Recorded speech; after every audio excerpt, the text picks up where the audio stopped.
What's the word? Louder? Exam.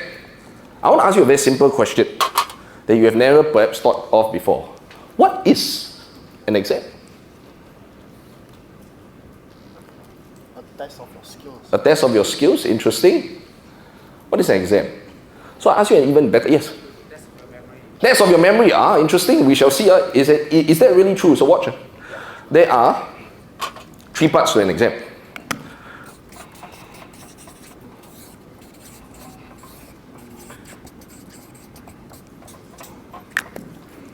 What's the first word?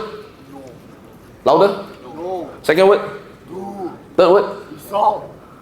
Hey, I ask you a question. Now, many of you think an exam, listen now, many of you think an exam is a reflection of how much I know. Hey, that's not true. An exam is not a reflection of how much you know.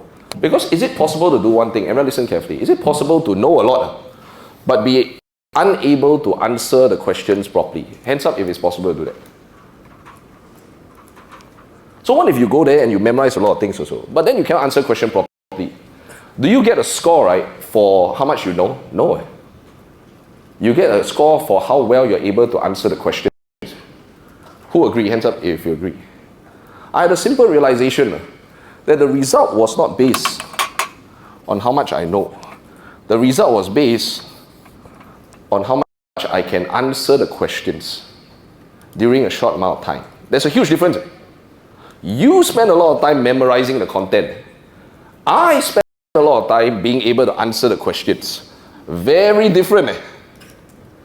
If I do this very well, I might not need to know everything, because my result is based on how well I'm able to answer the questions, not how much information or how many notes I read. Before I continue, who understands what I'm saying here? Because this entire segment is basically exam hacks. I had a realization. I cannot cram and learn a lot of things in 2 months. But I can know how to answer all the questions very well. And if I know how to answer the question very well, I get a good score.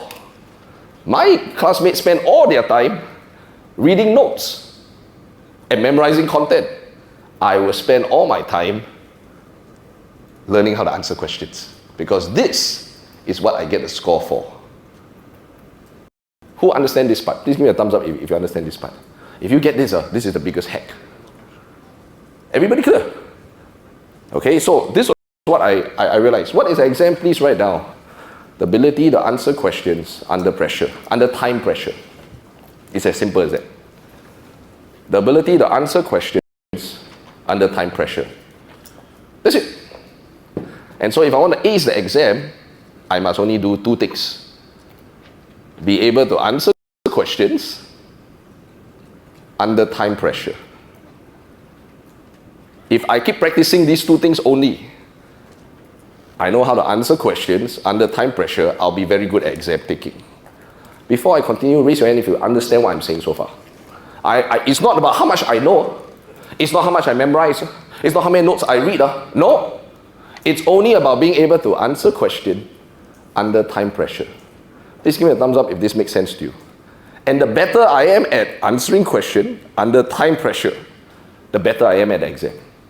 So before I continue, what do you think we need to practice to be good at exam? Very simple. We need to practice how to answer questions under time pressure. Is it possible? So if your studying method right now does not involve learning how to answer questions, it only involves highlighting the book, chanting, memorizing, you might not do well at the exam.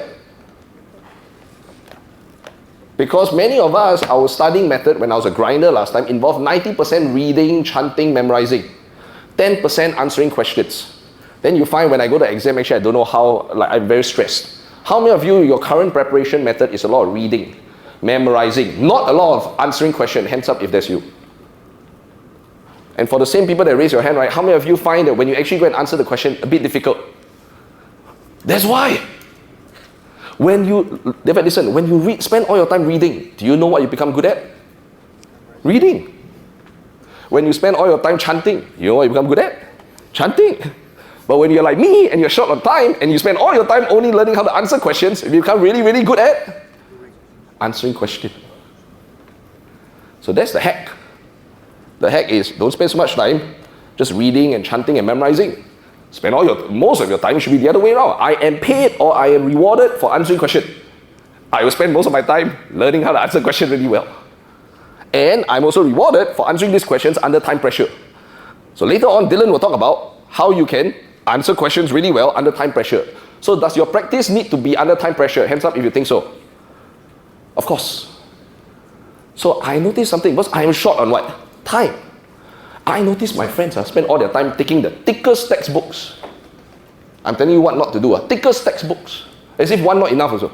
So go school library, take different textbooks, correct? Then they go and take tons of notes. And they spend all their time in the library reading. Reading is a very boring thing. So they read, sleep, read, sleep, read, sleep. I am short on time. And I figured, when you're short on time, you got 60 days. And I'm only rewarded for answering questions. I spend all my time just learning. I want to know how to answer questions very quickly. And so every day I practice. So they are reading, I'm practicing. When it comes to the exam, who do you think is more prepared? Me, because I spend all my time practicing. They spend all their time reading. Reading don't equal practice. Everybody clear? If you master this, you will ace the exam.